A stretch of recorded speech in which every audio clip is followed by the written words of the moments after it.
Bismillahirrahmanirrahim. Assalamualaikum warahmatullahi wabarakatuh. Waalaikumsalam warahmatullahi wabarakatuh. Waalaikumsalam warahmatullahi wabarakatuh. Waalaikumsalam warahmatullahi wabarakatuh. Pertama-tama marilah kita panjatkan puji syukur atas kehadirat Allah Subhanahu wa taala yang telah memberikan kita nikmat dan karunia-Nya sehingga kita bisa hadir di ruang wawancara kita pada kali ini. Salawat serta salam tak lupa pula kita haturkan kepada junjungan kita Nabi besar Muhammad SAW yang telah memberikan kita syafaatnya yang bisa kita rasakan hingga saat ini. Sebelumnya, perkenalkan kami dari mahasiswa jurusan Pendidikan Kimia Universitas Halu Oleo angkatan 2020. Sebelumnya perkenalkan diri saya, nama saya Zaitul Ramadan dengan stambuk A1L1200030. Kemudian saya persilakan kepada teman-teman untuk memperkenalkan dirinya. Baik, terima kasih kepada moderator. Assalamualaikum warahmatullahi wabarakatuh. Waalaikumsalam warahmatullahi wabarakatuh. Selamat sore, Bu. Jadi nama saya Tiara Dia Nusantari.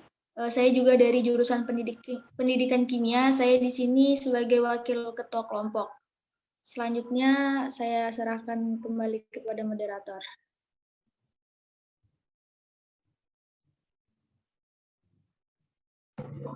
Oke, baik. Terima kasih atas kesempatan yang telah diberikan kepada saya. Sebelumnya perkenalkan, nama saya Anggiat, jurusan Pendidikan Kimia 20. Saya di sini selaku sekretaris kelompok.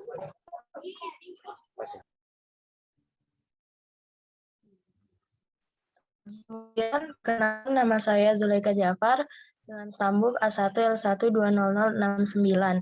Di sini saya sebagai anggota. Sekian. Bismillahirrahmanirrahim.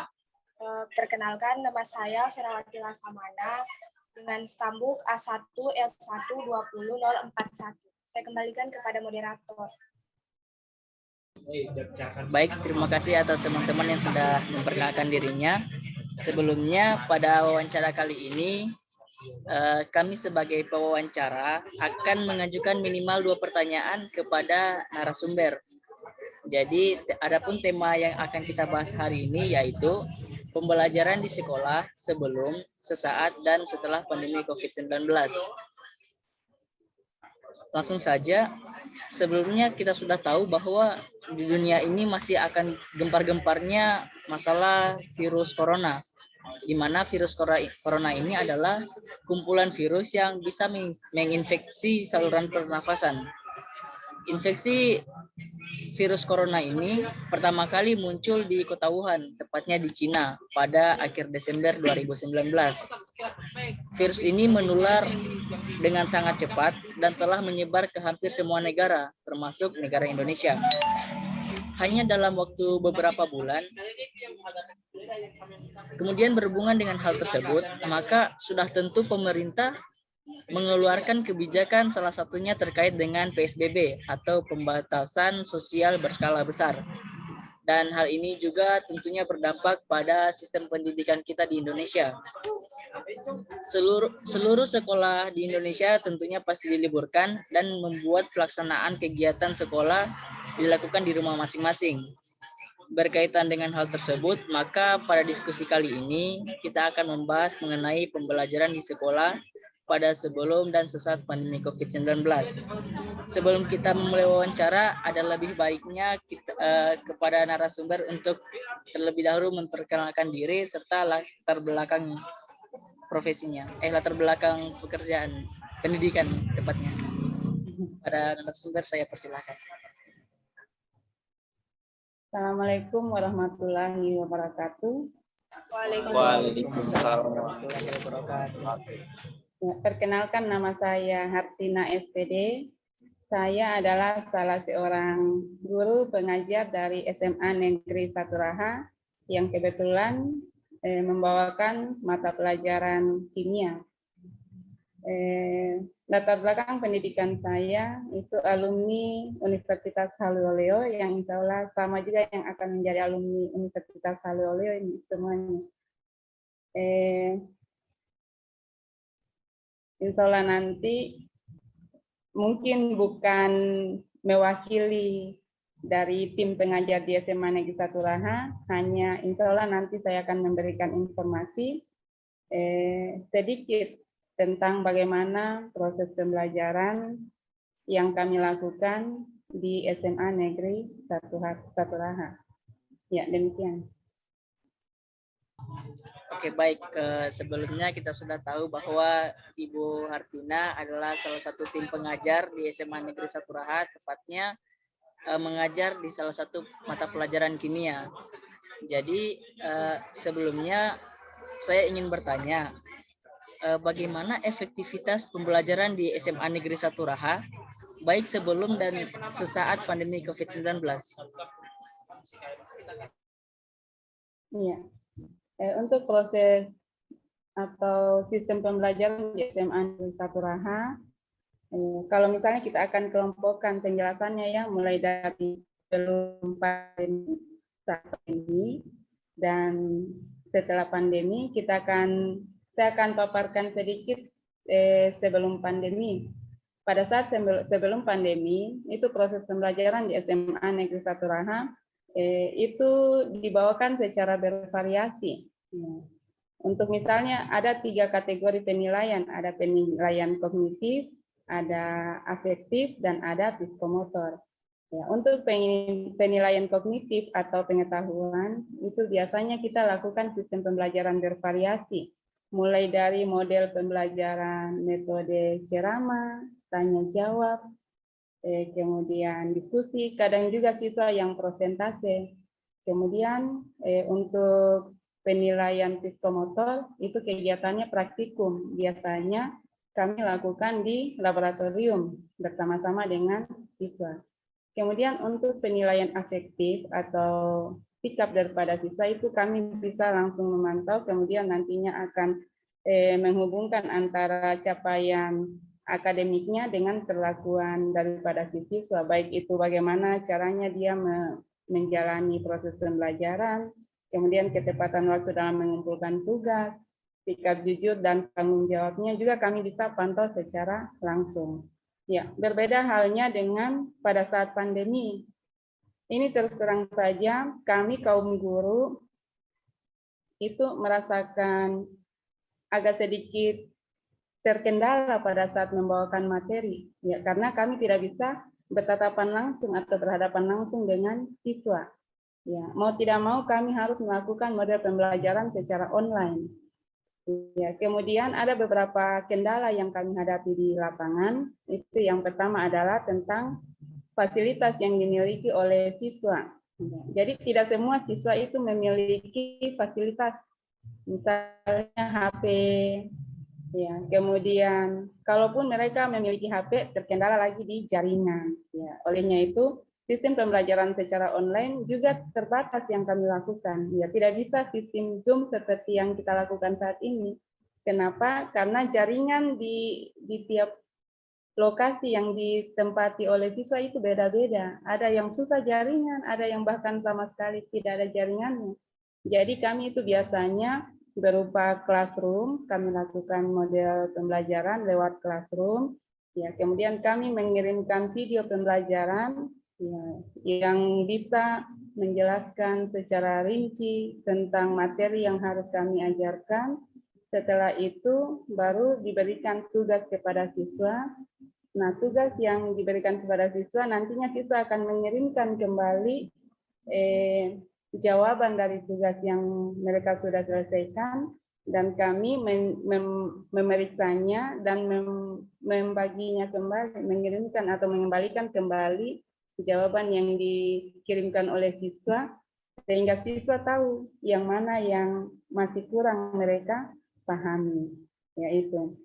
Kemudian selain kendala daripada fasilitas, ya, kami di sini tidak bisa bertatapan langsung, sehingga kami tidak bisa mendampingi dan juga tidak bisa mengawasi perilaku siswa yang biasanya kan kami lakukan mulai dari jam 6.30 itu kita sudah sama-sama dengan siswa di sekolah. Jadi kita bisa lihat bagaimana tanggung jawabnya, bagaimana perilakunya. Tapi karena sistem pembelajaran yang dilakukan secara online, sehingga kami tidak bisa pantau secara full, seperti halnya yang lalu. Kemudian pada saat setelah pandemi, mungkin sedikit saya sampaikan bahwa pandemi belum berakhir. Akan tetapi ada jeda. Maksudnya Ibu Guru begini, ada jeda di sini maksudnya kami di SMA 1 pernah melakukan tatap muka karena zonanya hijau. Jadi pihak sekolah mengambil kebijakan melakukan pembelajaran tatap muka, tetapi dengan batasan-batasan tertentu, misalnya dengan sistem ganjil genap, sehingga proses pelaksanaannya tetap mengikuti protokol kesehatan. Jadi siswa diarahkan supaya menggunakan masker, tidak berkerumun, kemudian selalu mencuci tangan. Apa maksudnya? Mencuci tangan pada saat mereka masuk di lingkungan sekolah, kemudian setelah dalam ruangan kita pantau maskernya tetap pada posisi yang benar, kemudian tetap mereka menjaga jarak. Akan tetapi karena sistemnya ganjil genap, sehingga mengakibatkan proses pembelajaran juga terbatas. Target kurikulum yang harusnya kami selesaikan, ya tidak bisa diselesaikan sesuai dengan target. Tapi alhamdulillah ada kebijakan dari pihak dinas, itu ada semacam pembaruan kurikulum bahwa tidak semua materi yang dipelajari sebelum pandemi itu diajarkan. Ada bidang studi, ada pokok-pokok materi tertentu yang tidak diajarkan pada saat pandemi, ya sehingga dengan disederhanakannya materi yang ada, ya kami pihak guru berusaha semaksimal mungkin agar target kurikulum dapat kami capai. Ya, saya kira untuk sementara demikian. Saya kembalikan pada moderator. Iya baik Bu. Kemudian selain adanya perkembangan kognitif ataupun motorik dan fisik dan motorik siswa, jika dilihat secara umum pasti ada perbedaan kemampuan peserta didik baik sebelum dan sesaat pandemi COVID. Jadi bagaimana perkembangan kemampuan peserta didik baik sebelum dan sesaat pandemi COVID-19? Ya, untuk perkembangan kemampuan secara akademik itu jauh perbedaannya antara kondisi siswa pada saat pandemi dengan sebelum pandemi. Ya, jelas kalau misalnya kita gambarkan secara grafik itu lebih bagus grafiknya pada saat sebelum pandemi dibandingkan dengan setelah pandemi. Kenapa? Karena pada saat pandemi itu maksudnya karena terbatasnya antara guru, komunikasi antara guru dengan siswa, sehingga ya proses juga tidak maksimal, maksudnya dibandingkan dengan sebelum pandemi. Kalau pada saat pandemi ya interaksi secara langsung antara guru dan siswa itu sangat jelas sekali mempengaruhi prestasi belajar siswa. Karena misalnya saja nih, pada saat akan dilaksanakan ulangan secara tatap muka, itu sebelum diadakan ulangan, jelas profil materi lebih maksimal lagi kita lakukan di kelas. Kita berikan tugas, sebelum berikan tugas kita tanya jawab di ruangan, kemudian kita lihat bagaimana perkembangan kemampuan siswa dalam memahami materi. Tapi kalau pada saat pandemi, kita hanya memberikan tugas, kita tidak bisa tahu apakah dia ini menyelesaikan tugasnya memang utuh sesuai dengan pemahamannya, ataukah dia menyelesaikan tugasnya dengan sambil mempelajari kembali catatannya. Jadi saya kira sangat jauh perbedaan perkembangan pemahaman secara akademik siswa antara pada saat pandemi dengan sebelum pandemi. Lebih bagus sebelum pandemi prestasi belajar siswa dibandingkan dengan pada saat pandemi.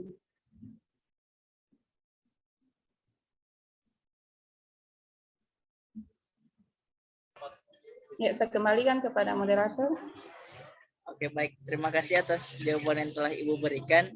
Kemudian teman-teman juga yang lain ada yang ingin mereka tanyakan. Jadi saya persilakan kepada Saudari Ferawati untuk memberikan pertanyaannya kepada narasumber. Baiklah, terima kasih atas kesempatan yang diberikan kepada saya.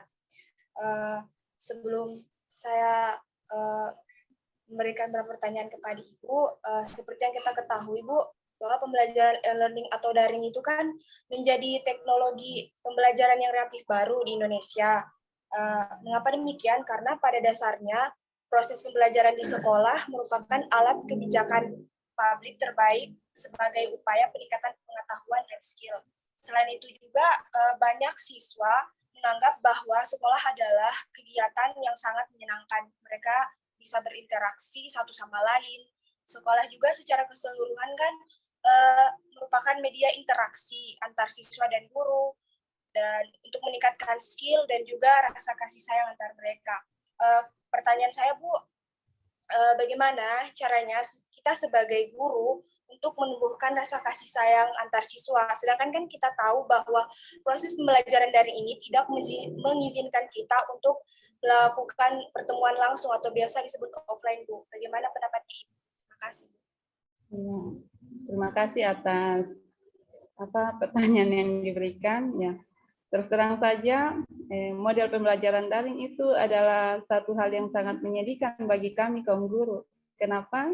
Karena kami tidak bisa bersama-sama dengan siswa yang biasanya pada saat proses pembelajaran itu bisa kami menyampaikan langsung materi yang kami bawakan, kemudian apa yang kami sampaikan direspon balik oleh siswa, itu kita bisa langsung menyampaikan apresiasi kepada siswa secara langsung dan diketahui oleh semua temannya, sehingga itu merupakan salah satu bentuk motivasi untuk memacu siswa yang lain agar bisa seperti temannya yang sudah punya pemahaman yang lebih baik.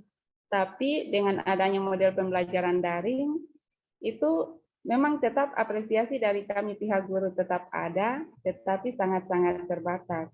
Misalnya pada saat kami berikan mereka tugas, kemudian tugasnya dikumpulkan secara tepat waktu, itu model apresiasi yang kami berikan itu misalnya hanya sebatas ya memberikan nilai, kemudian ada semacam pesan di situ bahwa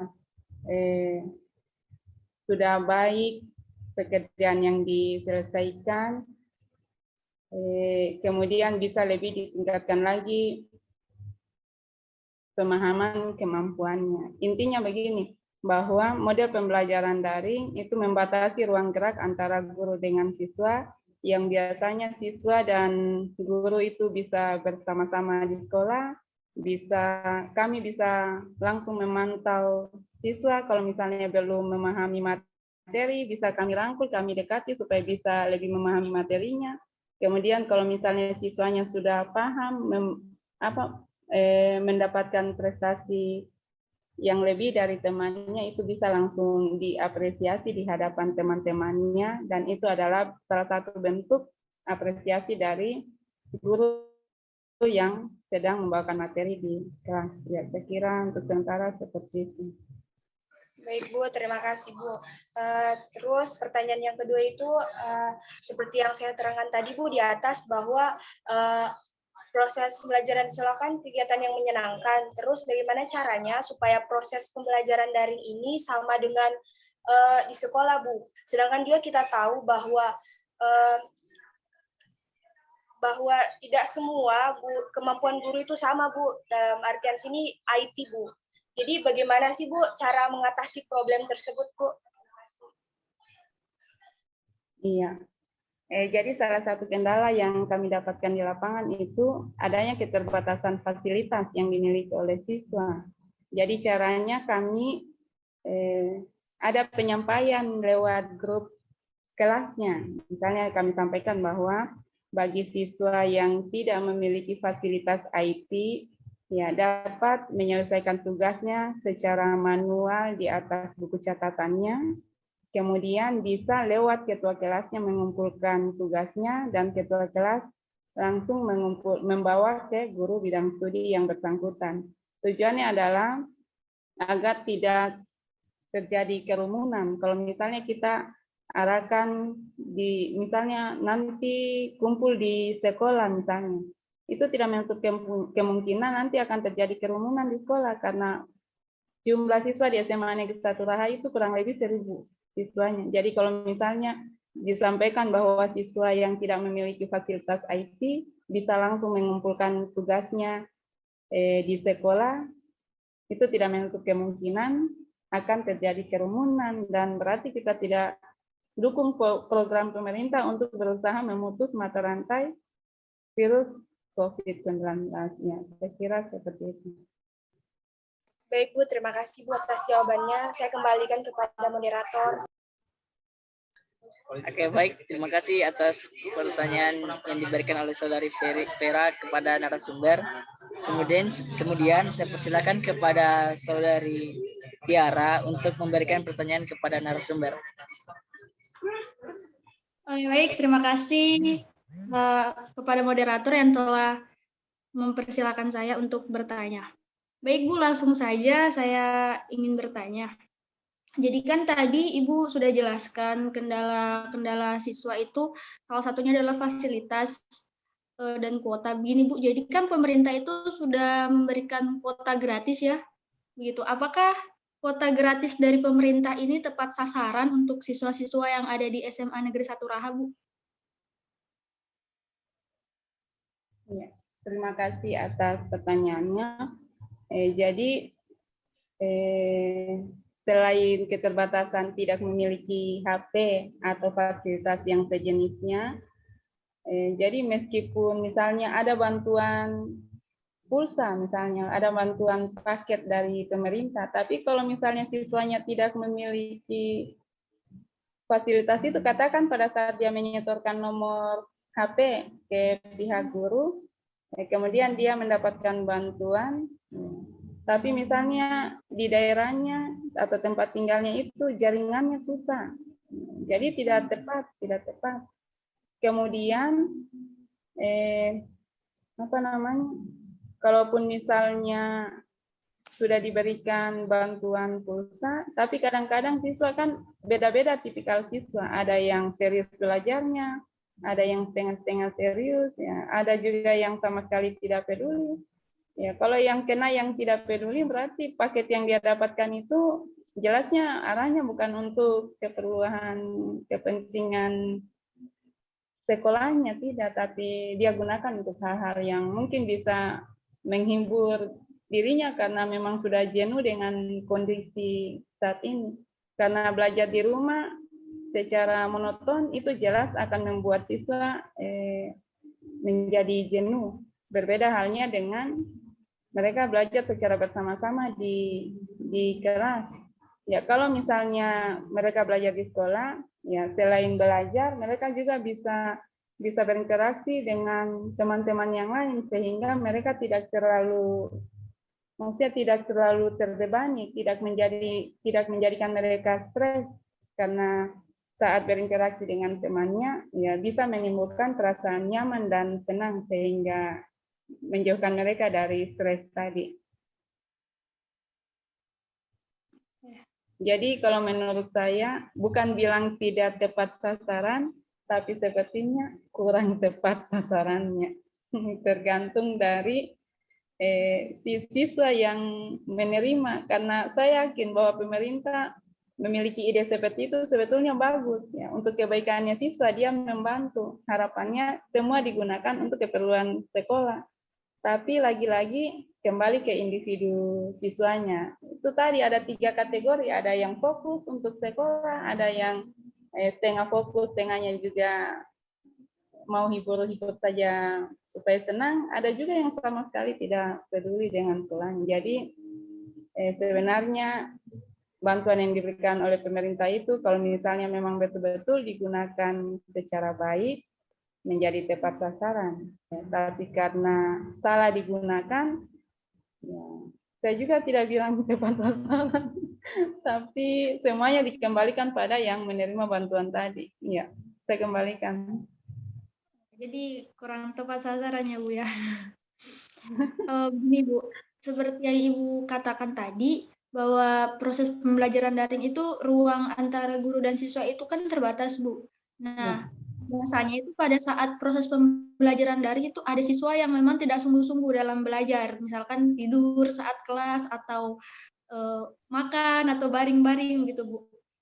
Tindakan apa yang kira-kira Ibu lakukan ketika mengetahui siswanya itu yang seperti itu Bu? Soalnya ini kan daring Bu.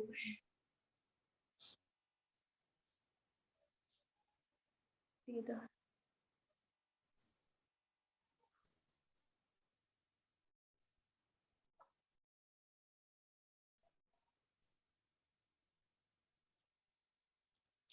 Kalau Bu,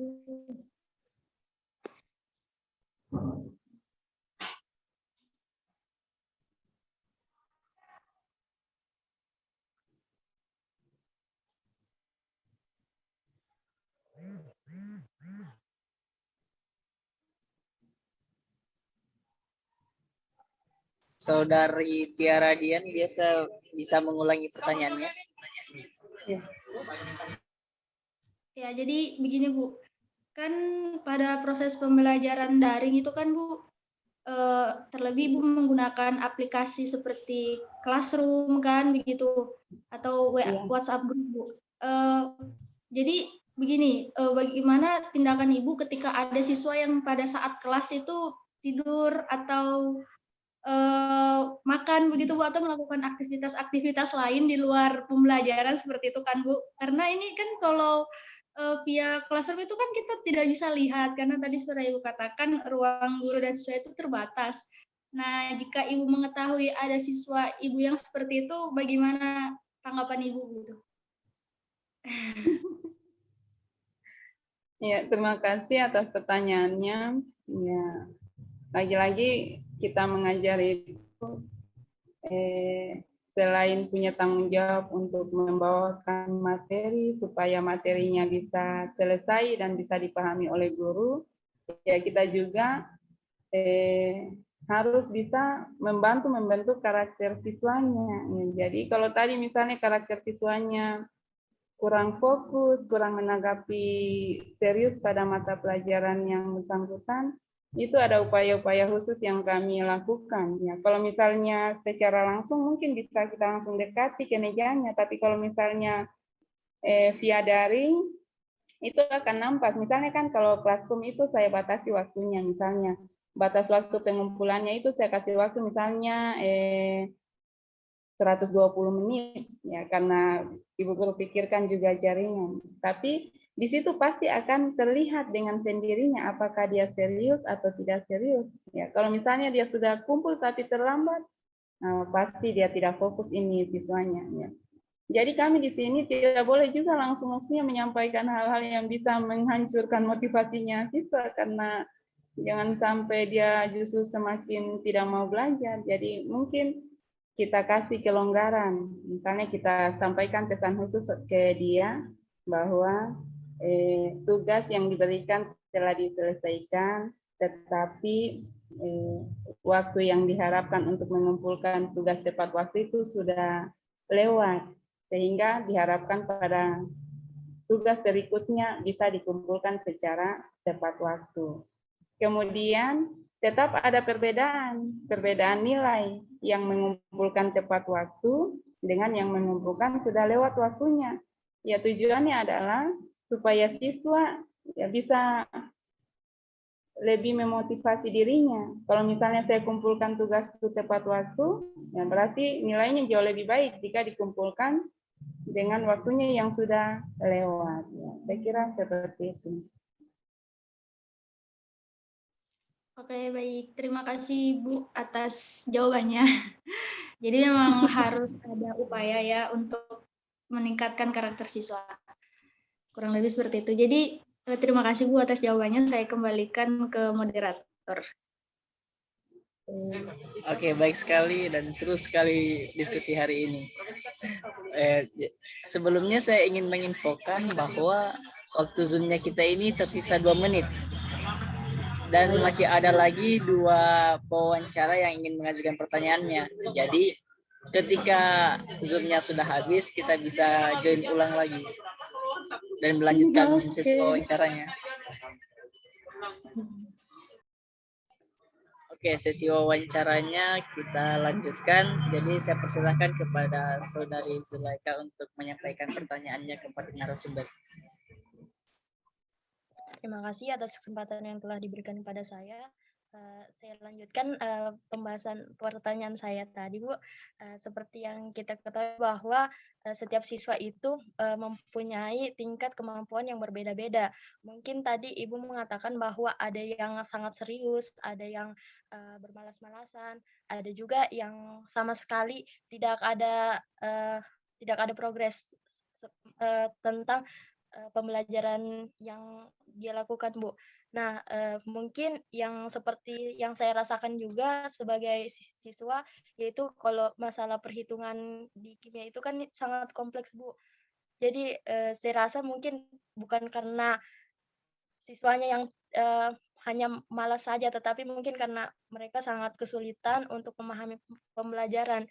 Jadi, Bu, yang ingin saya tanyakan, bagaimana cara yang paling efektif untuk pembelajaran perhitungan yang Ibu berikan terkait dengan kimia. Terima kasih, Bu.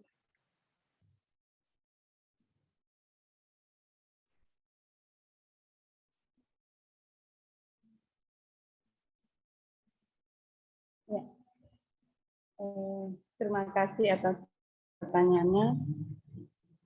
Inilah bedanya antara proses pembelajaran tatap muka dengan proses pembelajaran daring. Kalau proses pembelajaran tatap muka, itu materi yang kita bawakan itu bisa lebih banyak dalam satu kali pertemuan. Tapi kalau pada saat proses pembelajaran daring itu sangat-sangat terbatas. Mengingat materi kimia ini ya materi yang agak kompleks jika dibandingkan dengan bidang studi yang lain. Sehingga dalam model pembelajaran penyampaiannya lewat video itu tidak bisa kita kejar target kurikulum, ya, tapi kita harus menyampaikannya supaya bagaimana caranya supaya siswa ini bisa memahami apa yang kita sampaikan. Sebagai contoh misalnya, saya mengajar di kelas 12, ya, yang tadinya kalau misalnya pada pokok bahasan misalnya tentang sifat koligatif larutan, yang seharusnya satu kali pertemuan itu saya bisa misalnya ada 2 subjudul yang saya bisa sampaikan, tapi karena model pembelajarannya daring, sehingga tidak bisa saya capai target yang itu, sehingga satu kali pertemuan itu hanya satu pokok, satu subjudul saja, misalnya pada penurunan tekanan uap misalnya, itu hanya satu model saja yang harus saya sampaikan. Ya, kenapa? Karena kalau misalnya sudah lebih dari satu, itu akan membuat siswa menjadi jenuh, menjadi tidak tertarik untuk, bisa jadi dia tidak menjadi tertarik untuk menyimak daripada video yang saya sampaikan. Tapi karena misalnya hanya satu saja, satu pokok saja yang saya sampaikan di dalam video itu, ya, sehingga mereka dapat mencermatinya, kemudian mencatatnya kembali di buku catatannya, dan itu saya wajibkan. Misalnya ya, video yang saya sampaikan itu ringkas, tetapi padat, bisa mewakili satu sub judul yang saya bawakan. Kemudian mereka mencatatnya kembali. Video tersebut setelah mereka simak, mencatatnya kembali, kemudian di dalam video itu ada soal latihan yang harus mereka selesaikan. Ya, dari soal latihan itu mereka kembali mengirimkan hasilnya kepada saya. Kemudian saya memeriksanya dan kembali memberikan skor pada pekerjaan yang mereka sudah selesaikan. Tapi lagi-lagi hanya satu soal yang saya berikan, tidak boleh lebih. Kenapa tidak boleh lebih? Supaya saya bisa koreksi secara full. Yang mana yang masih keliru, karena semuanya kan beda, misalnya beda dengan bidang studi yang lain, ya, saya harus bisa koreksi lebih teliti lagi apa yang mereka catat, apakah itu berkaitan dengan rumusnya atau proses menyelesaikan soalnya. Jadi saya kembalikan ke mereka supaya mereka bisa lihat hasil koreksi saya, oh yang ini yang masih kurang. Makanya model pembelajaran daring itu sangat jauh berbeda dengan model pembelajaran tatap muka karena terbatas, sangat-sangat terbatas. Jadi kita juga menyampaikan videonya harus yang bisa mewakili diri kita, bahwa mereka, saya sampaikan ini mereka akan bisa paham. Ya, bagaimana caranya saya bisa tahu bahwa mereka paham? Lewat hasil pekerjaan dan catatan yang mereka foto kembali dan kirim kembali ke Classroom itu, kemudian saya berikan skornya kembali kepada mereka. Kenapa saya berikan skornya? Itu adalah salah satu bentuk motivasi juga kepada siswa, bahwa kalau misalnya seperti ini kita selesaikan, nilainya menjadi bagus. Ya, saya kira demikian. Baik, terima kasih atas jawaban yang telah diberikan kepada Ibu. Berarti di sini Ibu yang paling sangat berperan sekali ya, Bu, soal bagaimana cara mengajarnya itu, bagaimana caranya agar siswa itu tidak malas, maksudnya dengan memberikan waktu yang sangat singkat-singkat. Nah, di sini yang ingin lagi saya tanyakan terkait tugas yang Ibu berikan. Apakah ada siswa yang tidak mengumpulkan tugasnya tepat waktu, dan jika ada, apakah pada saat pembelajaran via online ini itu ada siswa yang sangat bermasalah sekali, Bu? Maksudnya bermasalahnya itu sampai tidak seperti yang Ibu bilang, seperti malpus begitu. Maksudnya malas pusing dengan pembelajaran. Apakah ada siswa yang sampai begitu, Bu? Karena kalau mau dibilang bagaimana cara menaikkan kelas kalau ada siswa yang seperti itu, bagaimana cara Ibu menopang nilai mereka, atau apakah mereka anak yang bermasalah tersebut tidak diberi penaikan kelas, Bu? Terima kasih. Ya, jadi dalam proses pembelajaran daring itu ada 3 kelompok. Ya, ada 3 kelompok siswa dalam bagaimana mereka memotivasi dirinya. Jadi ada yang tepat waktu mengumpulkan tugasnya, kan di situ terbaca dia kumpulkan jam berapa. Kalau misalnya lewat dari batasan waktunya, di situ telah diselesaikan tetapi terlambatnya. Bahkan ada siswa yang memang tidak menyetor, tidak mengirimkan tugasnya. Ya. Jadi kita guru ya tetap melakukan pendekatan khusus. Jadi ada kerjasama antara wali kelas dengan guru BP. Ya. Karena tidak bisa juga diabaikan. Maksudnya kita guru tidak boleh malas pusing bahwa jangan nih, biar nih dia tidak kumpul tugasnya, jangan nih diminta-minta. Tidak boleh juga seperti itu. Karena memang lagi-lagi tugas seorang guru adalah selain menyampaikan materi di kelas supaya siswanya memahami apa yang kita sampaikan, materi apa yang kita sampaikan, juga kita harus mampu membentuk karakter daripada siswa itu. Istilahnya orang-orang dulu katanya memanusiakan manusia, dan ini adalah tugas guru yang paling berat jika dibandingkan dengan membawakan materi pelajaran yang kita lakukan sehari-hari. Jadi kalau misalnya ada siswa yang terlambat kumpul tugasnya, ya itu kita chat pribadi di dia. Ya, kita sampaikan dengan bahasa-bahasa yang bisa membuat si siswa ini termotivasi dirinya mau melaksanakan tugasnya. Kemudian bagi siswa yang sama sekali tidak mengumpulkan tugasnya, itu guru bidang studi menyampaikan ke wali kelasnya. Nanti wali kelas yang akan sampaikan ke guru BP, nanti guru BP yang akan tindak lanjuti berupa persuratan ke orang tua atau wali siswa, sehingga orang tua juga bisa mengetahui bahwasanya anaknya itu tidak mengikuti proses pembelajaran yang meskipun dilakukan secara daring di rumah masing-masing. Ya, saya kira seperti itu. Baik, terima kasih atas jawaban yang sangat memuaskan dari Ibu. Saya kembalikan kepada moderator. Ya, baik, terima kasih atas pertanyaan yang Saudari Zulaika sampaikan kepada narasumber. Kemudian kepada pewawancara terakhir, Saudara Anggiat, saya persilahkan.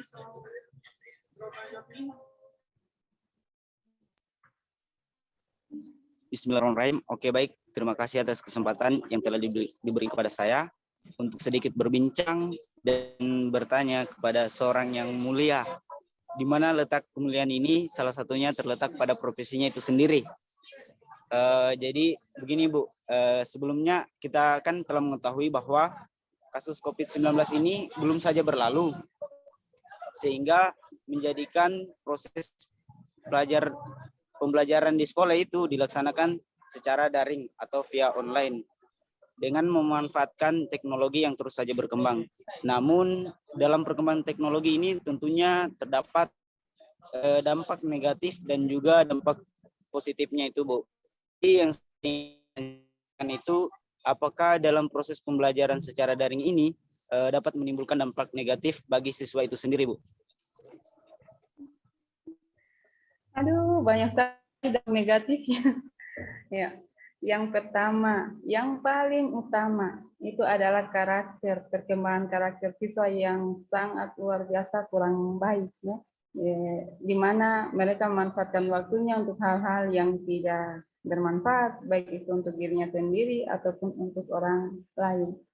Kemudian yang berikut itu karakter siswa mulai dari caranya berpakaian, kemudian caranya berbahasa, itu sangat luar biasa, berbeda dengan pada saat mereka melakukan proses pembelajaran secara tatap muka.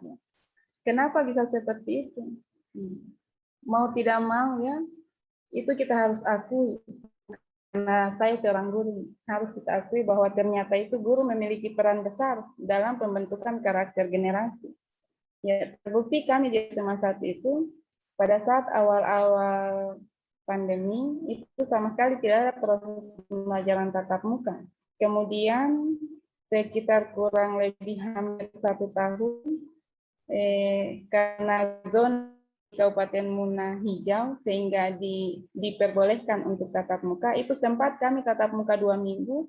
Di situ kami lihat perubahan karakter daripada peserta didik, di mana mereka bertutur kata antara sesama siswa itu sudah tidak ada lagi sopan santun.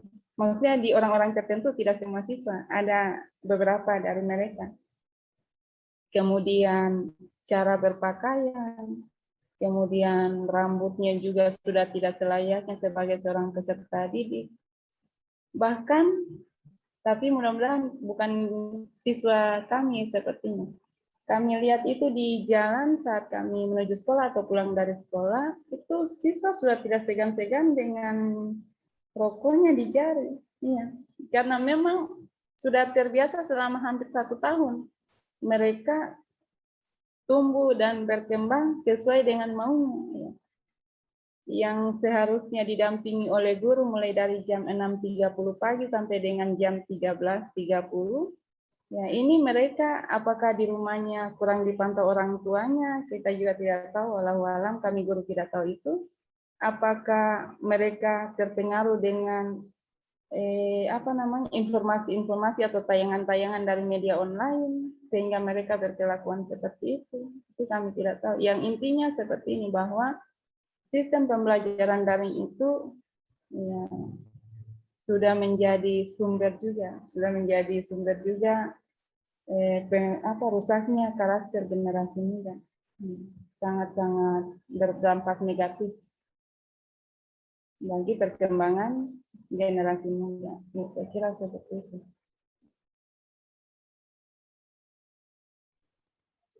Oke, baik Bu. Jadi perubahan karakter siswa pada saat pandemi ini sangat menurun ya Bu?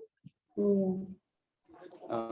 Oke, baik Bu. Terima kasih atas jawabannya. Yang kemudian pertanyaan saya yang kedua, dari pertanyaan yang pertama, bahwasanya kasus COVID-19 ini yang menjadikan proses belajar mengajar di sekolah itu dilaksanakan secara daring atau online. Dan banyak yang mengatakan bahwa proses belajar mengajar dalam metode ini itu kurang efisien. Jadi menurut Ibu, apakah ada solusi untuk meningkatkan kualitas belajar di saat pandemi ini? Mungkin itu saja, Bu. Ya, kalau menurut saya pribadi, karena kan beda-beda beda-beda setiap guru saya yakin punya pendapat masing-masing. Tapi kalau menurut saya, kalau masih tetap kita model pembelajaran daring, saya rasa masih sangat kurang efektif. Jauh sekali ya, jauh sekali dari harapan para guru mau bisa membawakan materi secara maksimal ke siswanya, bisa mendampingi siswa di sekolah, sangat minim, sangat jauh dari itu. Tapi kalau misalnya bisa, kan begini nih, siswa tidak dianjurkan untuk ke sekolah, tapi pada kenyataannya mereka juga berkeliaran di luar sana tanpa ada batasan. Padahal kalau misalnya mereka di sekolah, dengan sistem ganjil genap tadi, maksudnya yang hadir setiap harinya itu 50% dari jumlah yang seharusnya. Tetap pasti guru dia bisa pantau supaya jaga jarak, pakai maskernya, tidak berkerumun. Dibandingkan dengan mereka tidak diizinkan untuk ke sekolah, tetapi punya kegiatan yang yang dilakukan secara bersama-sama di luar sana, tanpa ada yang mendampingi atau mengarahkan mereka bahwa sebenarnya itu semuanya bisa justru menjadi pemicu mereka akan tertular virus yang sedang mewabah ini. Ya, saya kira demikian. Ya, baik. Jadi menurut Ibu solusi untuk meningkatkan kualitas belajar itu dengan cara offline ya, Bu, yang seperti pembelajaran sebelumnya. Ya. Ya, Bu. Oke, baik, Bu. Terima kasih atas jawaban yang telah diberikan. Sebelumnya mohon maaf jika ada kesalahan kata atau bagaimana. Jadi saya kembalikan kepada moderator. Oke, baik. Terima kasih kepada Saudara Anggiat yang telah memberikan pertanyaan-pertanyaan hebatnya kepada narasumber kita. Untuk kesimpulan dari wawancara ini, saya persilakan kepada wakil saya, Saudari Tiara Dian Nusantari, untuk menyampaikannya. Baik, terima kasih kepada moderator. Langsung saja saya membacakan kesimpulan. Jadi kesimpulannya adalah, jadi sebelum pandemi itu, pelajaran ini ada 3 kompetensi yang harus dicapai, yaitu secara kognitif, afektif, dan psikomotor. Nah, tetapi pada sesaat pandemi itu, kita tidak bisa lagi melakukan itu karena kita harus melakukan pembelajaran secara online. Terlebih ada kegiatan praktikum ya, jadi itu tidak bisa dilaksanakan secara online. Jadi siswa-siswa di SMA Negeri 1 Raha pada saat pandemi ini memiliki kendala, yaitu fasilitas yang terutama itu HP, kuota, jaringan, sehingga tidak memungkinkan siswa melaksanakan pembelajaran secara online. Adapun aplikasi yang digunakan oleh guru-guru di SMA Negeri 1 Raha adalah WhatsApp Group dan juga Google Classroom. Lalu pembelajaran daring ini, guru itu tidak dapat memberikan motivasi secara langsung kepada siswa. Ruang guru antara guru dan siswa juga itu sangat terbatas.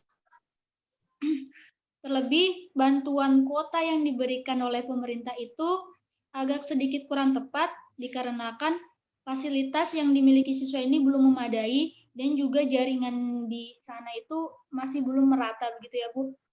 Lalu upaya khusus untuk mengontrol siswa yang bermain itu adalah membatasi waktu pengumpulan pada Google Classroom. Jadi di situ dapat dilihat mana siswa yang benar memperhatikan, mana siswa yang tidak memperhatikan, bahkan yang tidak memiliki belajar sama sekali itu akan nampak dengan sendirinya.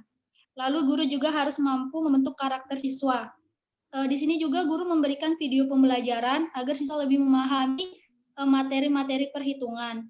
Jadi isi dari video pembelajaran itu adalah mengenai penjelasan yang singkat tapi jelas, dan juga siswa itu harus wajib mencatat materi-materi yang ada pada video pembelajaran tadi, dan juga guru memberikan soal latihan, walaupun soal latihannya itu terbatas begitu. Nah, jadi ada 3 kelompok siswa. pada SMA Negeri 1 Raha. Yang pertama itu ada siswa yang motivasi belajarnya tinggi, ada yang motivasi belajarnya rendah, ada yang sama sekali tidak memiliki motivasi belajar gitu. Lalu dampak negatif dari pembelajaran daring ini adalah karakter siswa itu yang bermasalah ya begitu ya Bu? Karena tidak adanya pendidikan karakter yang diberikan guru kepada siswa itu secara langsung gitu. Lalu solusi yang diterapkan adalah melakukan tatap muka dengan prokes yang ketat dengan sistem ganjil genap. Nah, itu kesimpulannya. Namun sebelumnya terkait pembahasan yang Ibu berikan tadi, saya punya satu quotes.